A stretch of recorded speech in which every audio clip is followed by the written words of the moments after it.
Morning, YouTube.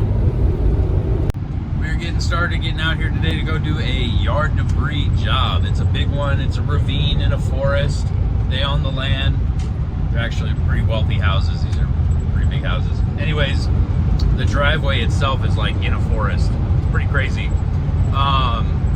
So jobs like these, well, let me explain it first. So basically there's a whole bunch of fallen old sticks, branches, even trees that have fallen. The ones that are 8 inches in diameter or less, we're going to be hauling off. We're going to be clearing all the brush all the way down, and I'll show you guys in the video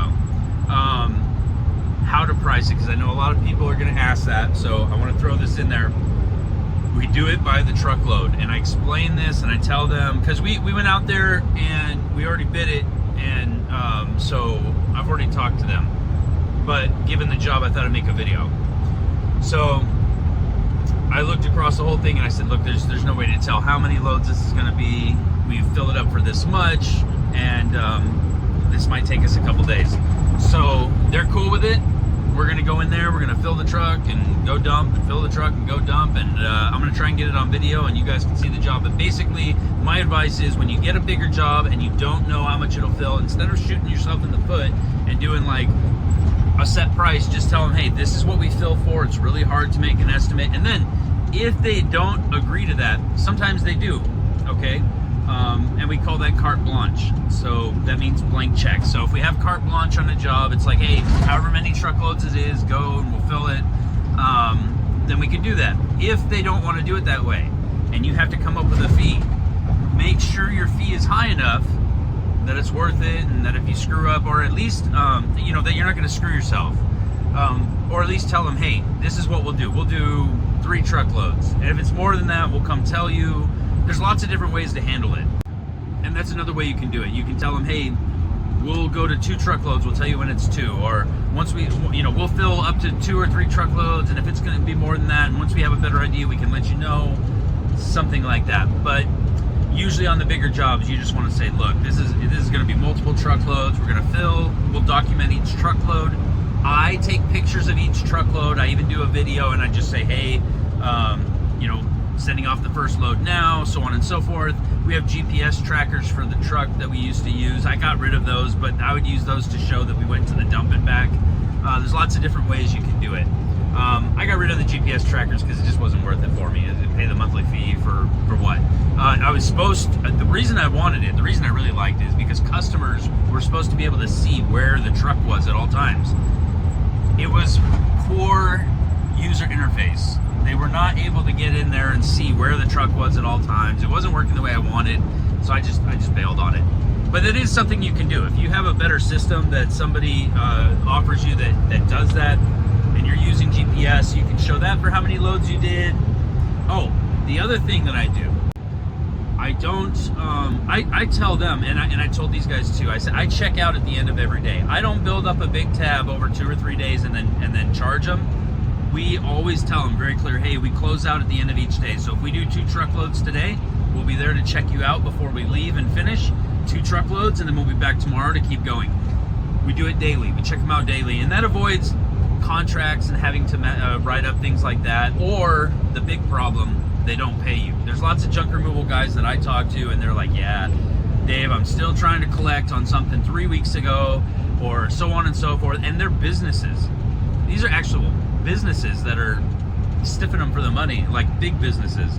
So, I don't play that game. I check everybody out, and I hope that helps you guys. And here we go. All right, getting up in here in the neighborhood.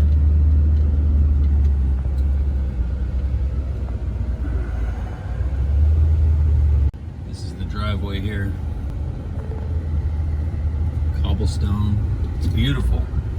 These are the woods we're clearing out, all back there. It's gonna take us a while. These fallen branches and everything, and it just goes all the way back to their property, all the way in the back. We gotta kind of go slow around these trees. It's like driving through the redwoods. If you guys have ever driven on the highway through the redwoods, those redwood trees are growing into the road now. Beautiful. Anyways, clearing all this out. Anywhere that there's trees and mulch. It comes up to this house. Beautiful. Beautiful, beautiful. Got to go down in that ravine. Anything falling, anything laying there, we're hauling it out. So it's gonna be a real fun job. Yikes.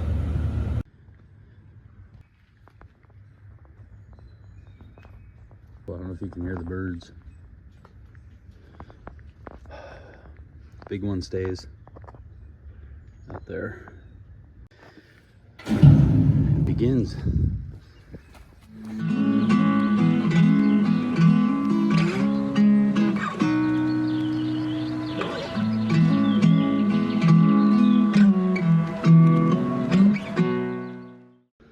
Almost done with load number one, and we'll keep going. Moving the truck forward. Go down here, look at that. All them fallen trees out. Look at how clear that looks, so clean. There's a couple that are slanted, like that one's still growing. It's just got tilted, but it's still good. It's still good. And now we're gonna get over here to all these. All that.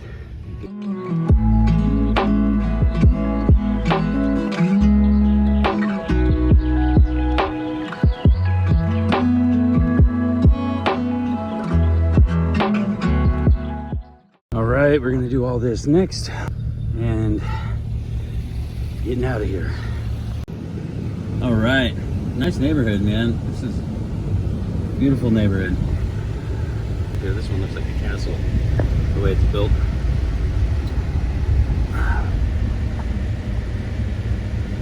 You can do weddings out of that house. It just keeps going.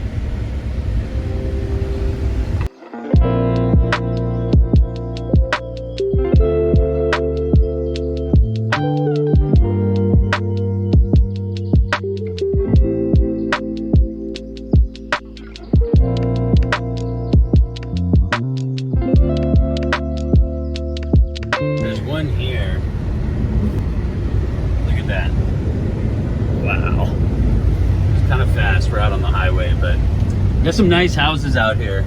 Pretty impressive. All right, here we go. Good. Down. All right, using the Sawzall to cut up little logs, getting them put in. Continuing on. Show them how it's done, Logan. One person logs, huh? There it goes. All right, got that next load going. We identified a bunch of poison ivy out there, guys.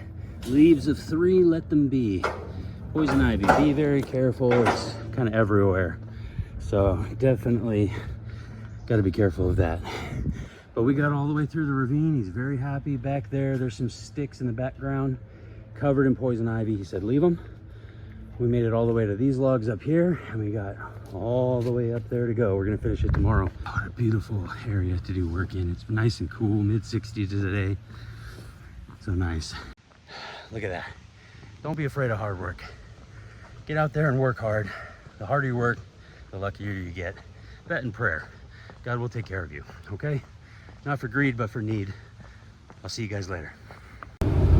Man, it's a good thing we got out of there when we did. All of a sudden the weather hit. It got all rainy and stormy on us, and we're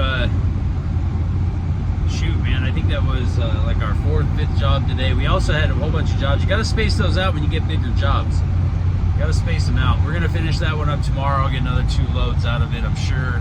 And we also have 4 other jobs scheduled. So man, it's getting crazy. I hope my videos that I put out help you guys in some way, and I will see you guys next time.